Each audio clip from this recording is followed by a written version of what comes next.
there, I'm Alina Z with onjuice.com, and today we're making a strawberry cobbler. There's no baking involved, it's very easy, it's all raw, all vegan, and it is delicious.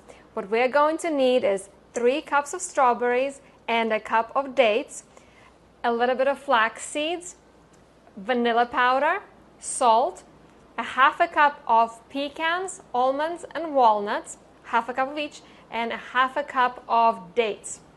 We're going to begin with the filling first, and we're going to put it in this food processor. I'm putting my dates with the strawberries to make the filling, and I'm going to put 2 tablespoons of flax seeds that are ground to tie it all together. It will give it a little bit substance and it will make it feel like it's cooked. And we're going to process it. We're taking the cobbler mixture and we're putting it into a pie dish.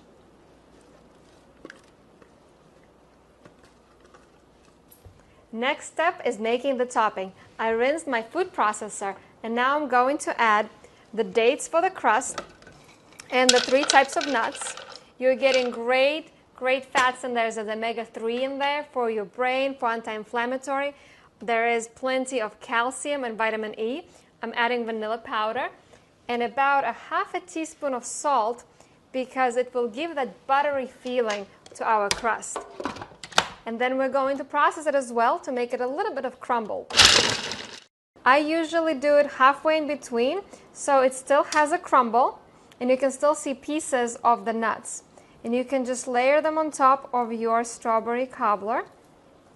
You can use more nuts if you'd like. Again, make it as individual as you can. I like to decorate the cobbler with a little bit of coconut. It will give it that a la mode feeling. And the best thing to do is to put it in a fridge to let it chill. But I want to taste it before we do that.